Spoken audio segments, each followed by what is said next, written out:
You have spent a lifetime tending to the gardens of others. You water them, you nurture them, you make sure everything blossoms. But have you ever noticed, in the quiet moments, that the soil in your own soul's garden is growing barren and bitter?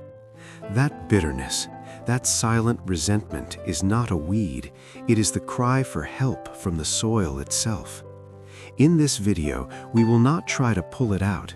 We will learn to listen to it. We will use the wisdom of Carl Jung to understand that your resentment is not your enemy. It is a messenger. Let's give this gardener a name. She is the giver, the woman who does everything, the planner, the listener, the problem solver, the one who always puts the needs of others before her own. Think of a woman named Linda, 55 years old.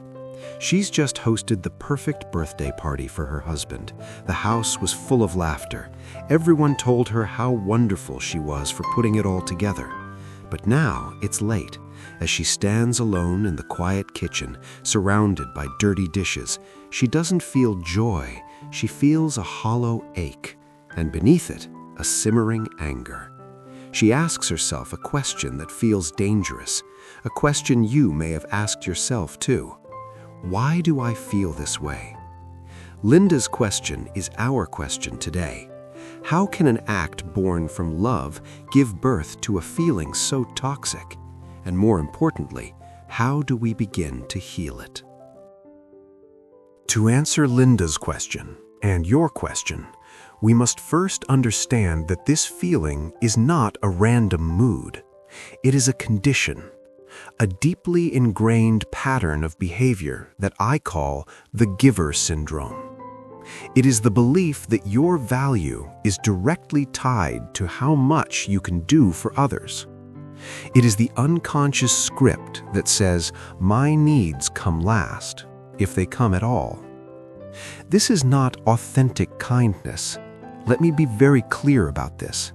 Authentic kindness flows from a full cup. The giver syndrome is frantically trying to pour from a cup that has been empty for years. It is an act of self-abandonment disguised as selflessness. And society, especially for women of your generation in America, has praised you for it. You were taught from a very young age, be the helpful one, be the accommodating one, be the one who never makes waves. And so you learned to silence the parts of you that were inconvenient to others, the part of you that was tired, the part that wanted to say no, the part that had its own dreams, its own desires. You learned to be a good girl, a good wife, a good mother. And you may have become so good at it that you forgot those other parts ever existed. But they did not go away. And this is the profound wisdom of Carl Jung, illuminates everything. Jung understood that the human psyche is like a house. There is the living room, the bright, clean space we show to the world. This is what he called the persona. It is your giver identity, your capable woman mask. But every house has a basement, a place where we store the things we don't want to look at, the things that are messy, unwanted, or forgotten. Jung called this basement the shadow. And every time you said, I'm fine, when you were exhausted, you threw that exhaustion into the shadow. Every time you said yes when your soul was screaming no, you locked that no away in the basement. Every need you ignored, every boundary that was crossed without a word, every moment you felt unseen or unappreciated, all of it was stored in the darkness of the shadow. The shadow does not forget. It holds the energy of everything you have ever suppressed. Now imagine that basement after 40, 50 years. It is not just full, it is overflowing. The walls can no longer contain the pressure, and something begins to seep up through the floorboards. A toxic, bitter, slow-acting poison. That poison is your resentment. This is the most important thing you will hear today. Your resentment is not a character flaw. It is not a sign that you are a bad or ungrateful person. It is a function. It is a symptom that your shadow is full. It is the language of all the parts of you that you have abandoned.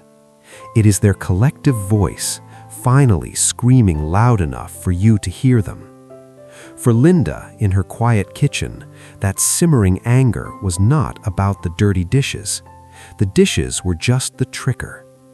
Her resentment was the voice of the part of her that wanted to be celebrated, not just be the party planner. It was the voice of the part that felt invisible, even in a room full of people who said they loved her. It was the accumulated exhaustion of 1,000 other nights just like this one. Your resentment is a map. It points with perfect accuracy to the places in your life where you are giving more than you have. It shows you exactly where your boundaries are being violated. It is your soul's internal alarm system, a sacred warning bell telling you that you have betrayed yourself for too long. And the immense tragedy is that you have been taught to see this alarm bell as the fire itself. You have been taught to feel ashamed of it, to suppress it, to push it back down into the already full basement. But you cannot heal what you refuse to look at. You cannot release what you will not acknowledge. And you cannot build a new life on a foundation that is being eaten away from within. This is not a dead end. It is a doorway. The moment you stop judging your resentment and start listening to it is the moment your healing begins. So the question is not, how do we get rid of this feeling? The question is, what is it trying to tell us? And that is a journey into the shadow itself. So we stand at the doorway, looking into the darkness of the shadow. And the first thing we must understand is that this journey is not a battle. It is a conversation. For years, you have been at war with your own feelings. You have treated your resentment like an enemy to be defeated. You have pushed it down, ignored it, felt ashamed of it. And what has that accomplished? It has only made the feeling stronger, more corrosive, because you cannot win a war against yourself. You can only break yourself in two. The path of healing, the path of Jungian wisdom, begins with a radical act of peace. It begins with the reframe. We must change how we see this difficult emotion, and we do that by giving it a new purpose. Your resentment is not a flaw. It is an inner compass. Let me say that again. Your resentment is not a destructive force. It is a guidance system. The more intensely you feel it in a certain situation, the more accurately it is pointing to a place where your soul's boundaries are being crossed or a core need is being starved. It is a precise diagnostic tool. Now, a journey into the shadow can sound intimidating. It sounds like therapy, like hard, painful work. But the first step of this conversation is profoundly simple. It requires no confrontation, no difficult talks with others. It is a quiet moment between you and you. It is an invitation to listen. I want to offer you a practice, a gentle, non-intimidating invitation. I call it a dialogue with resentment. All you need is a quiet space where you will not be disturbed for 10 minutes, a piece of paper, and a pen. And you will write down a single courageous question. My resentment, what are you trying to tell me today? And then you listen.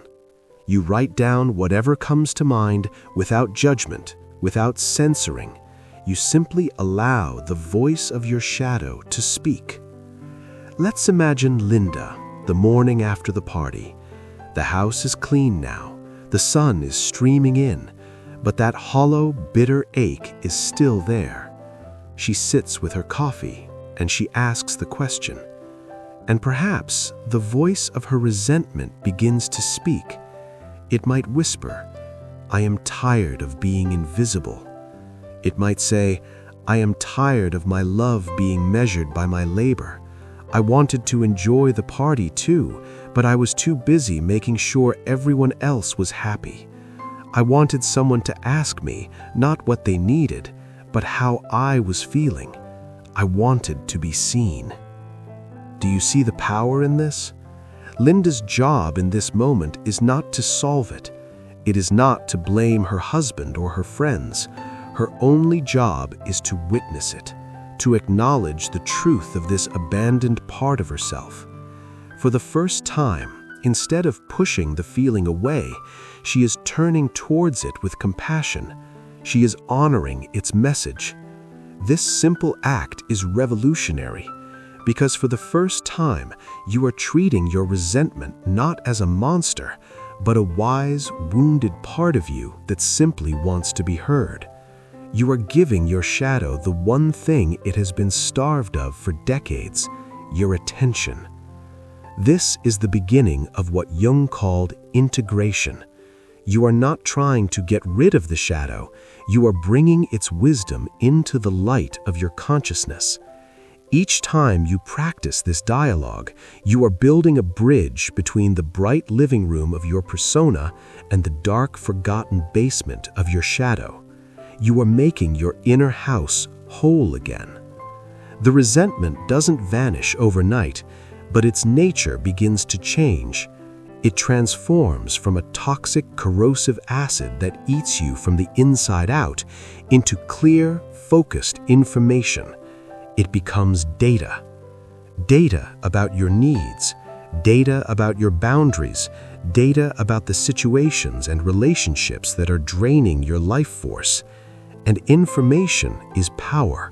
It is the power to make new choices. It is the power to finally understand what your soul has been trying to tell you all along.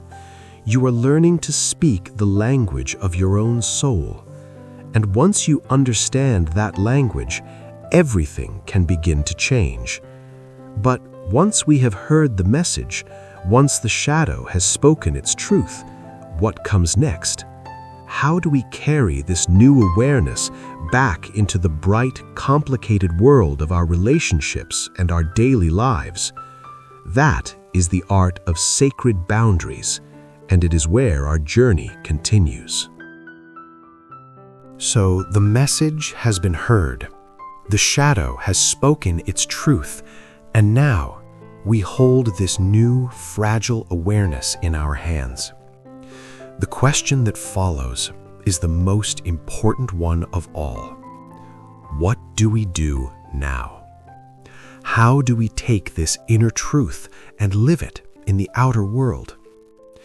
This is where the real work begins, and it starts with understanding one of the most vital lessons of the midlife journey: the profound difference between authentic kindness and fear-based niceness. Think of your kindness as a deep well. Authentic kindness flows from a well that is full. It is genuine, it is generous, and it is given without expectation because you have enough water for yourself first. It nourishes both the giver and the receiver. Fear-based niceness is desperately trying to give water from a well that is bone dry. It is the niceness that says yes because you are afraid of conflict. It is the niceness that says it's no problem because you are afraid of being seen as selfish. It is the niceness that overgives because you are afraid you are not lovable without your constant service. This is not kindness. It is a transaction rooted in fear. And every single time you do it, you are scraping the bottom of your own dry well, creating the very dust of resentment. The greatest lesson of this journey, the path to true emotional sovereignty, is to stop participating in fear-based niceness. It is to give yourself permission to protect your own well, to understand that your energy is the most sacred resource you have. It is not an infinite supply for public consumption. And the primary tool for protecting that well is a single, powerful, and deeply misunderstood word: no. For so many of us, especially women, the word no feels like a weapon. It feels like rejection, like conflict, like we are letting someone down. But this is another illusion we must release. A no spoken from a place of self-respect is not an act of aggression. It is an act of clarity. A gentle, sacred no is not a wall that pushes others away. It is the fence around your garden that allows what is inside to flourish. So, how do we do this? How do we learn to speak this new language after a lifetime of only saying yes? You do not start with a dramatic confrontation. You begin with a small, quiet act of self-honor. You begin by practicing the gentle no. Let's imagine a scenario. A friend asks you to help with a project on a Saturday, a day you had desperately hoped to have for yourself. The old script, the script of fear-based niceness, would be to sigh internally, feel the resentment begin to bubble, and say, "Of course, what time?" The new script, the language of authentic kindness, sounds different. You take a breath, you honor the truth of your own exhaustion, and you say something like this: "Thank you so much for thinking of me. I would love to support you, but this Saturday, I need to protect my energy and rest. I hope you understand." Do you feel the difference? It is honest, it is kind, and it is clear. You are not rejecting the person, you are honoring your own need. This is not selfishness, it is sustainability. You cannot pour for others if your own well is dry. Refilling your well is the most generous thing you can do for everyone you love. This will feel uncomfortable at first. The guilt will rise. The fear of disappointing others will be loud. That is the old programming fighting to survive. Your job is to simply breathe through it, to hold steady, to know that with every gentle no you speak, you are teaching the world how to treat you. You are teaching yourself that your needs are valid. So here is your invitation, your quiet, personal act of reclamation. This week, just this week, I want you to look for one opportunity, one small, low-stakes moment where you can practice a gentle no. Maybe it's declining a social invitation when you were tired. Maybe it's telling your family you need 30 minutes of quiet time for yourself. Maybe it's simply not answering a non-urgent text message immediately. One small act. That is how this journey begins. Not with a revolution, but with a quiet, powerful internal shift. A shift from seeking validation from the outside to creating it from the inside. A shift from the exhaustion of being a giver to the quiet strength of being whole. And what do we do with this newfound energy, this reclaimed inner space? That is where we discover the true harvest of this difficult work. We have journeyed far today, from the quiet, bitter ache in a woman's soul to the deep psychological roots of the giver syndrome. We stood at the doorway of the shadow, and instead of turning away in fear, we chose to listen. And what we heard was not the voice of a monster. It was the voice of the abandoned parts of ourselves, crying out to be seen. We learned that our resentment is not a flaw we must erase.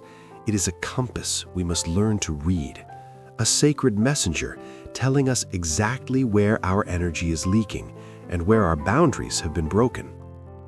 We learned the profound difference between the frantic pouring from an empty well, which is fear-based niceness, and the generous overflow from a full one, which is authentic kindness. And we discovered the key, the simple, sacred, and courageous tool of the gentle no. This is the harvest of our work today. The understanding that protecting your own energy is not the most selfish thing you can do. It is the most generous. You cannot give what you do not have. A mother who is depleted gives her children her exhaustion. A wife who is resentful gives her partner her bitterness. But a woman who honors her own well, who tends to her own garden, she gives from a place of wholeness. She gives her presence, not her absence. She gives her joy, not her sacrifice.